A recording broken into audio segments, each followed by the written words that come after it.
On August 30th, 2025, Naomi and I headed to 5 Yankee 1, known as Albert J Lindberg Airport, which is an airport just north of Hessel, Michigan in the UP. It's also near Cedarville, where our friend Rocky has access to a house on the water. We spent a couple of nights there and explored town, and also went to the Sioux Locks. The weather was ideal for aviation. We had a couple of electric scooters packed, but Rocky offered to just drive us around places, which was very nice of him. Here, we depart Pontiac Airport on runway 27 right with scattered clouds around 4,500 feet above ground level.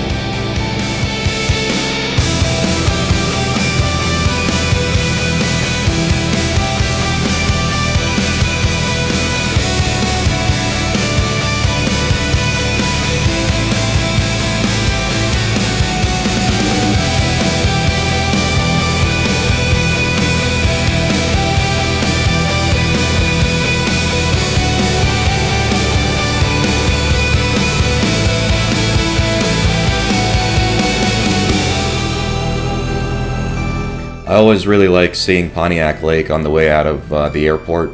And our emergency briefing prior to takeoff, we always brief, well, if something goes wrong, we're going to plan to land in the water or on that little beach there.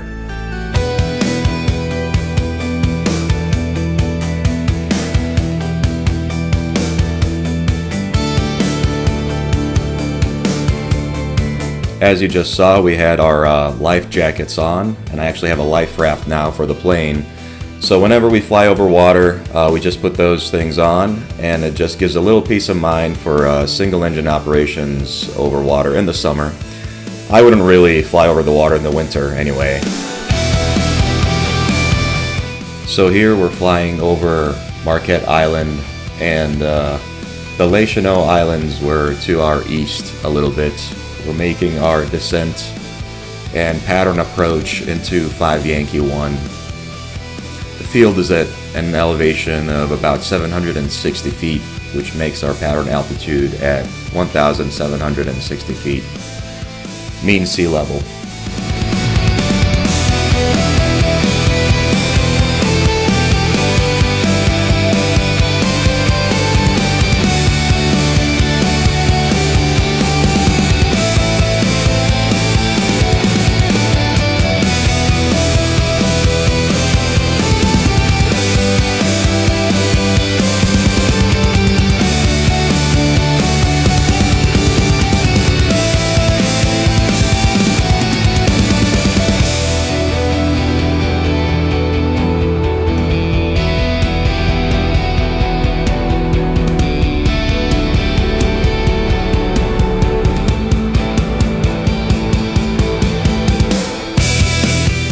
So we landed in the UP, and it's a fun little airport there. There's just about a handful of spots, maybe 7 spots or so. We got our stuff out of the plane, and I got some footage of the field just because I like keeping memories of that. The runway was actually in much better condition than what it looks like on Google Earth, which was something I was concerned about, but I called the airport manager and he confirmed that everything's fine, and sometimes they have smaller jets land there, so if they can do that, then my SR22 will be just fine there.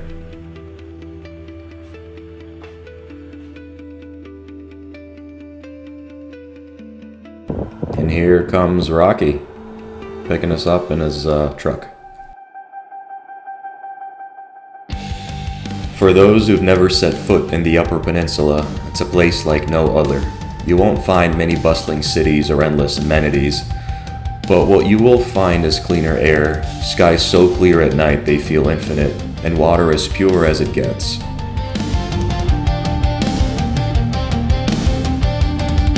We wandered through town, stopping at the restaurants and coffee shops Rocky recommended, and even spent some time at the local farmers market.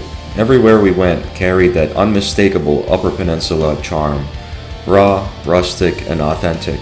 From there, we made our way to the Sioux Locks, an engineering marvel that has served the United States for generations. As massive freighters glide through the narrow chambers, you can't help but be struck by the scale and precision of the system. It's a place where history and ingenuity meet, a living reminder of the vital role the Upper Peninsula has played in connecting the Great Lakes to the world. In between our planned stops, we found ourselves wandering, chasing sunsets, sharing conversations, and soaking in the quiet moments. Those simple detours became the heart of the trip, the kind of memories that make the Upper Peninsula such a wonderful escape, a little getaway worth returning to, time and time again. And with that, we began our journey back to Pontiac Airport. Rocky, ever generous with his time, captured a few clips of the aircraft before our departure, and I couldn't be more grateful. Opportunities and friends like these are what make life feel like a truly remarkable journey. We back-taxi on runway 27, setting up for a short field takeoff, where brakes will be held firm, throttle to maximum, then released for the rollout.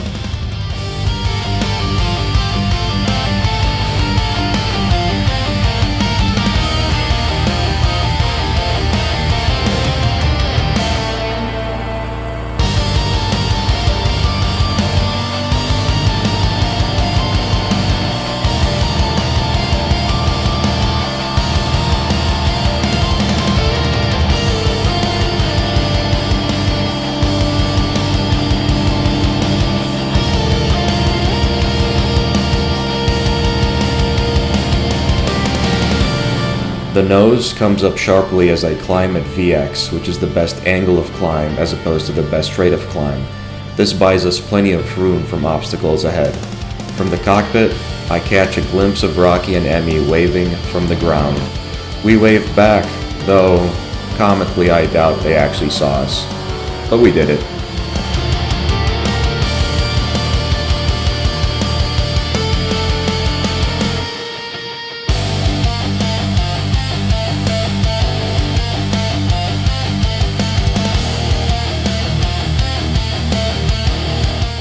Flying south from Cedarville over the lakes and islands is nothing short of mesmerizing. The patchwork of water and land below feels almost endless, each shoreline unique, each island a little world of its own. Every time I pass over it, I'm reminded of just how breathtaking Michigan's beauty truly is.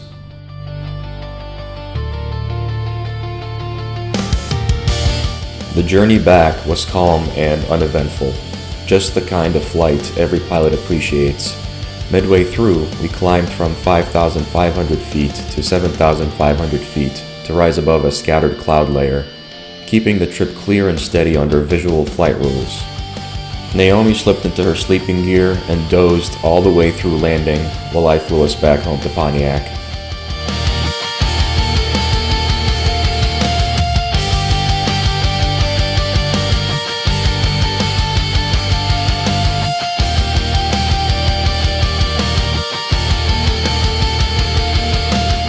Once the plane was tucked safely in, we couldn't help but start thinking ahead. We are already planning our next adventure.